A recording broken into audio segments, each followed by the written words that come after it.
ইলিশ মাছ তো আমরা অনেকেই অনেকভাবে রান্না করে খেয়ে থাকি।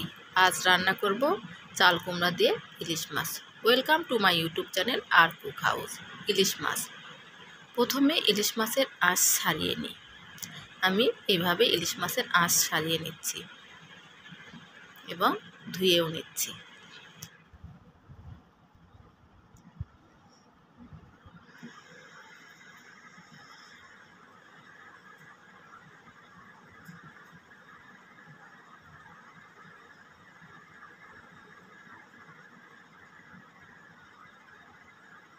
ইলিশ মাছের আঁশ ছাড়ানো হলে কেটে নিই।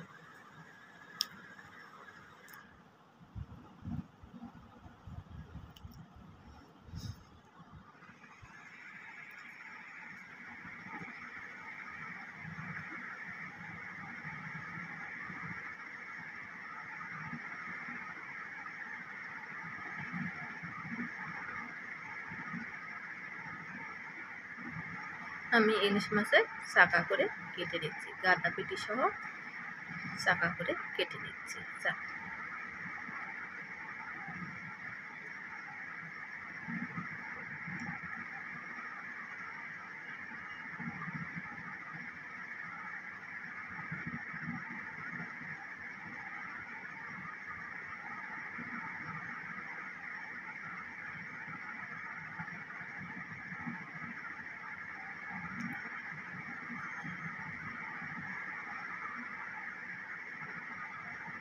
ইলিশ মাছ কাটা হলে একবার ধুয়ে নেব।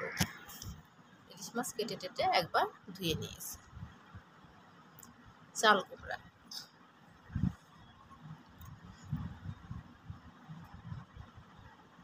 মেয়ে মানুষদের চাল কুমড়া কাটতে হয় না, এই জন্য আমি একটা ক্ষেত দিয়ে প্রথমে লম্বা করে কেটে নিচ্ছি, এরপর কেটে নিলাম। চাল কুমড়ার খোসা ছাড়িয়ে ধুয়ে নিই। খোসা ছাড়িয়ে ভালো করে চাল কুমড়া ধুয়ে নিয়েছি,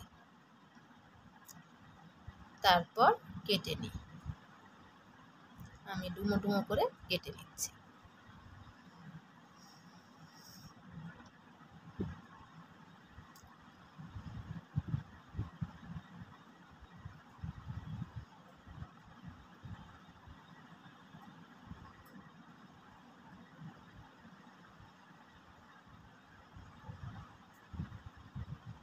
চাল কুমড়া কাটা হয়েছে, ইলিশ মাছ ধুয়ে নিয়েছি। এখন নুন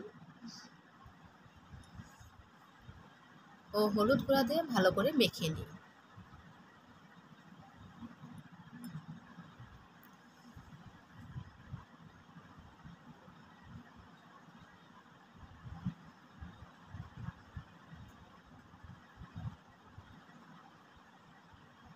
কড়াইয়ে সরিষার তেল গরম করে নিই।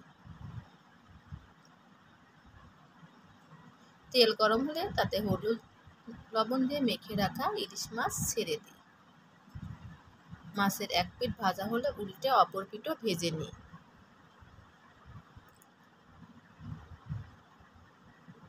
মাছ ভাজা হলে তুলে নিই।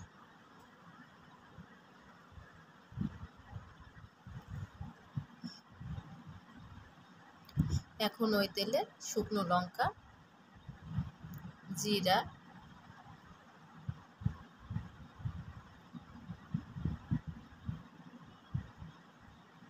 কাঁচা লঙ্কা, কেটে রাখা চাল কুমড়া দিয়ে দিই।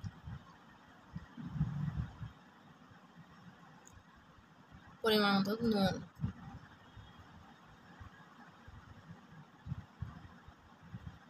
ও হলুদ গুঁড়া দিয়ে চাল কুমড়া 4-5 মিনিট ভেজে নিই।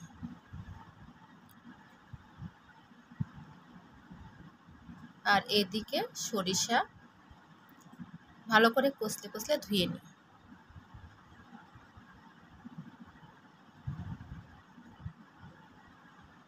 সরিষা পাটায় বেটে নিই। সরিষা বাটা হলে তুলে নিই। আর চাল কুমড়া ভেজে পরিমাণ মতো জল দিই, ঢাকনা দিয়ে ঢেকে দিই।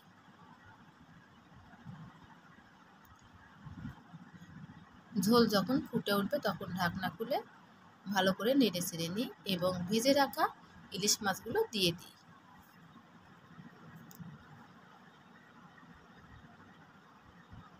পুনরায় ঢাকনা দিয়ে ঢেকে দিই।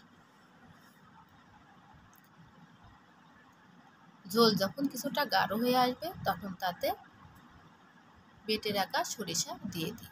সরিষা দিয়ে খুব বেশি জাল করব না, ভালো করে মিশিয়ে নিয়ে নামিয়ে নিলে রেডি চাল কুমড়ো দিলে ইলিশ মাছের সর্ষে বাটা। বাই দা ওয়ে, আজ এই পর্যন্ত। দেখা হবে অন্য কোনো দিন অন্য কোনো এপিসোডে। সবাই ভালো থাকবেন। বাই। ধন্যবাদ সবাইকে।